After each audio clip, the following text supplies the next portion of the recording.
Welcome to Girlland, where girls become women. Girlland is the world in which young women live.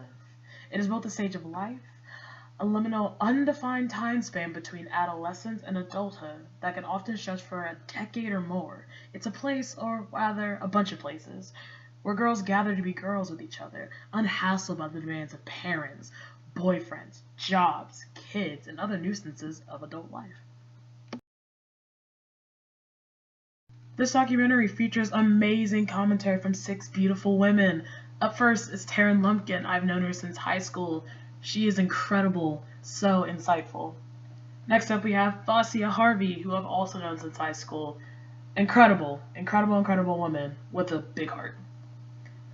Katie Hawkins, college friend, who I met last year, who just has my entire heart. Ashley, someone I met when I was in high school and still is such an integral part of my life. Leah Bennett, I met her just this year and she's already made such a huge impact on my life. And finally, Olivia Williams, I also met her last year and she has become one of my favorite people in the whole wide world. And rounding it off for the home team, it's your girl, your hostess with the mostest. Now enough chit chat, enough stalling, enough intros. It is time to dive into Girlland. Let's go.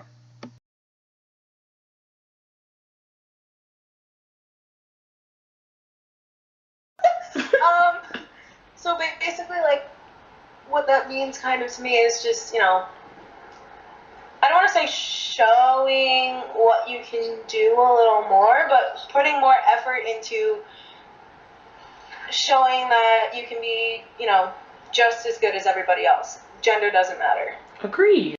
For me, being feminine means I get to dress how I like and look nice when I want to and wear makeup if I want to, wear a dress if I want to. And I like wearing a dress and I like wearing makeup and I choose to be feminine. I love that. I think to be feminine, people often like see it as just being like womanly and just like all girly and sensitive and having feelings and all that good stuff. Mm-hmm. Being feminine to me means like, of course, being girly and like liking all those kinds of things, but also like not being afraid to show weakness, not being afraid to be vulnerable, and just letting people see that like there's a whole other side to you besides just who you are on a daily basis. I think that something that comes with femininity is being a little bit more in touch with your emotions. And that's not necessarily a bad thing. So for me, I would have to say, I guess just like, I don't need a man to feel worthy and to feel like I'm accomplishing something. I know that I'm strong enough to not do everything on my own. Like, obviously I need help, but I don't put a lot of worth of like, oh, does this guy like me, or like he doesn't, so I'm unworthy and like super ugly, or so many other struggles that we go through. So I feel like they're more of just like an aid to women, and so they're there, we need them, but we can do a lot more without them. And I guess in this idea of Girlland, men fit in where they can, I guess. Right. I'm all for, being equal, but like, let's be real. Men kind of control a lot of things that have nothing to do with them at times, there are specific things that have to do with women that's in the control of men. And I think that if we're, like, where do they fit in the whole women picture? I think they fit in as, like, being a good, like, companion, or, being a shoulder to lean on at times. But for the most part, I think men kind of just coexist around women. Like, the woman is the sun, no, the earth, because the earth goes around, the sun goes around the earth? The sun goes around the earth. Okay, yeah. Men are like, they just kind of, it's just like a coexistence kind of thing. They just kind of go around and like when we need them, they're there, and most of the time I'm just like, I can't really be bothered with you. No, I'm joking. So it's like I have like my family who like play a major role because like I don't know, they help like make me not necessarily secure, but like guide me into like when it comes to finding like relationships, they help in that aspect. But like beyond that, it's more so like friends who like give me that laughter. But beyond that is they they don't really play much of a part just because like I don't know, I feel like that requires extra work that I don't have the type of energy or like time, especially with school and everything. Yeah, so. Put it this way, girls grow up and they kind of think of as soon as they start being able to talk to their friends and hang out with them on their own, what's the first thing you hear? It's like, oh, let's talk about these boys, let's talk about these boys and these guys and these guys and these guys. It's like they're seen as like they're kind of in a sense like above when we're younger. Mm-hmm. And we don't realize it because we're always talking about them and we're always saying, oh, I like this one and I want that one and I like this one and that one and that one. And then you come around and all of a sudden everybody has, the boyfriend surrounding them and all this, and it's kind of just like, it's like they're not trophies because in their sense, like we're the trophies, but it's almost like they're in our eyes, how we look at them is they're above us, but when they should be on the same playing field and considered like, you can keep them on the same playing field, keep them equal, keep them as like co-workers, friends, whatever you want to do, and also like, yeah, you can still be with them, but don't make them the top priority. Make yourself the top priority. Don't make a man your top priority. That is not what they're there for. That is not what you're there for. As I like to call it. Do they? Great question. Do they? Do they? That's interesting. That's up to you. Maybe, I was going to say companionship, but that's just not the way of the world anymore, Maybe in my life, companionship. Yeah. I like having male friends. They offer a different perspective, but I've never needed one, so. Only as of recent, men are kind of discovering that same thing could be applied to them. The future is definitely female. We're in an age right now where women are discovering that they can do anything that a man can do, and they don't need a man to do anything for them. So, I guess a guy's place should just be behind the women that he cares about, supporting them in all of their endeavors. Because while the future is female, we are not there yet. Right. And we need all the help we can get to get there. Absolutely. They want to be a part of something. For me, it was a huge support system, and it was a place I could come that I could be 100% myself 100% of the time. So, yeah, a really huge support system that you have 24/7. It's different for everyone, I feel like, because some people, I know that some girls join sororities because, they're runs in the family for generations, and it's just like keeping the legacy alive. Some girls join sororities because they want to feel included, and like some girls join sororities because, if we're being honest, they peaked in high school and now they have nothing else to look forward to, and like they want that sense of popularity and like that sense of a following. And for lack of a better word, they want that clout. So for me, sororities are very important. And yes, I do have a very biased outtake on that because I am in one.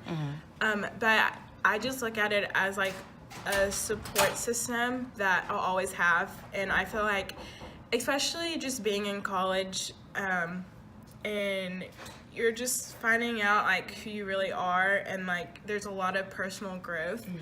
And I found being in an organization that is solely just girls, and is solely about like building confidence and just wanting to make each other better, that has really, I guess, helped me in my college experience, because I know I kind of had like this backbone to fall back on whenever I need like encouragement.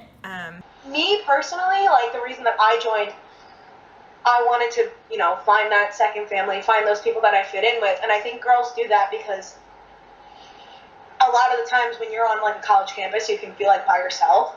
Even if you have a bunch of people So kind of just having that support system, you know, there all the time. Like, these are people that you're literally like, as creepy as it sounds, you're literally like sworn to them, you know? Like, you're sworn to them. Like, they're supposed to be there to bring you up and help you and to make you feel like you belong. So that's kind of why a lot of girls tend to join sororities. Again, it's just, I'm just grazing on it, but there are other reasons as well, but that's a personal reason as to why girls tend to join sororities. Initially, I felt like it's like you're paying for friends. And you just, it's like it's no reason like for you to do that, because I assume that everything you can do in a sorority you can do as an individual, but like actually seeing how being in a sorority affects other people around me, I noticed that like it definitely like helps change them and like make them into better people in what they do, like in their own lives and then like in school and everything else. So I feel like it's like motivation, like academically and personally, and also it just helps them like make bonds and connection with other women who have like mindsets, kind of like same goals and things like that. Sit here and act like some women don't join so that they can have this cool Greek name attached to theirs. I joined because I wanted to make more connections with women on campus.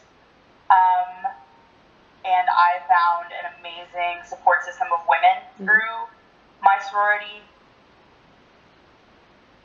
And I know a girl from Nashville that I had to go 546 miles away and join the same sorority as her for her to become one of my closest friends and roommate.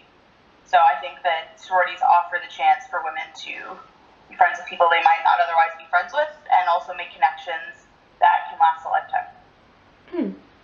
Beautiful. I'm not gonna say it makes it harder, or it makes like takes more energy out of me, because like that's all I know. Like all I know is how to be a black woman. But it becomes hard when outside of yourself or your home you have people who expect certain things of you as a black woman, or they make different assumptions as a black woman, and I'm like, the flip, like what? Like what do you mean? It's just stuff like that. So it's like, regardless of if I'm a black woman, I'm like a woman. So what does my race have to do with my position in the world as a woman? I feel like as much as I want to believe that I'm just a woman, I probably connect more with being a black woman because, well, for one, I'm black. Yeah.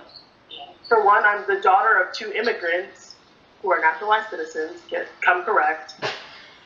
And it's hard because when I was in 3rd grade, I helped my parents study for the citizenship test. Like, when I was younger, people made fun of me. They called me like an African booty scratcher. Like, they made fun of me for being ashy. Or like, people would just make little side comments. And so, I'm never just a woman. I am always a black woman.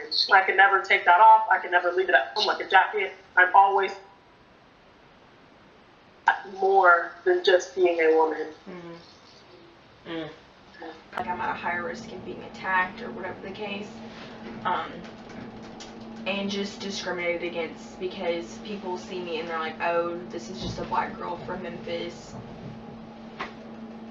and it's like, I am a black girl, I'm not from Memphis, and you don't know me.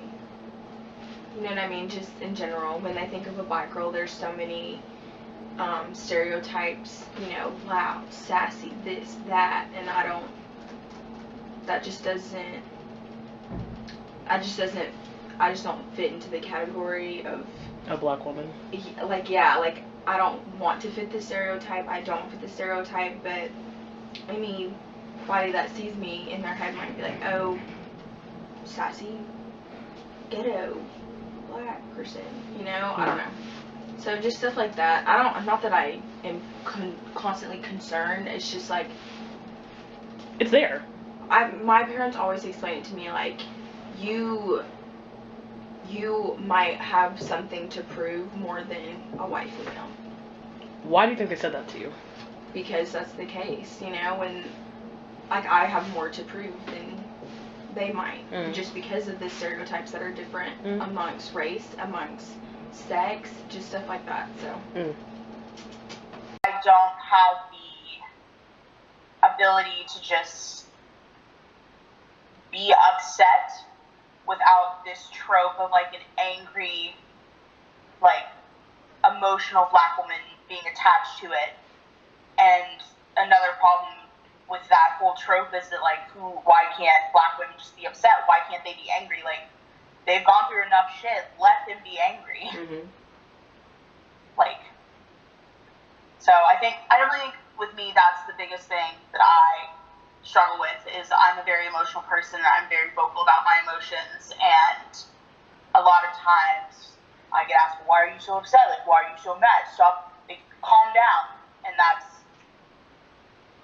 very invalidating of my feelings and my emotions, and that's not fair to me.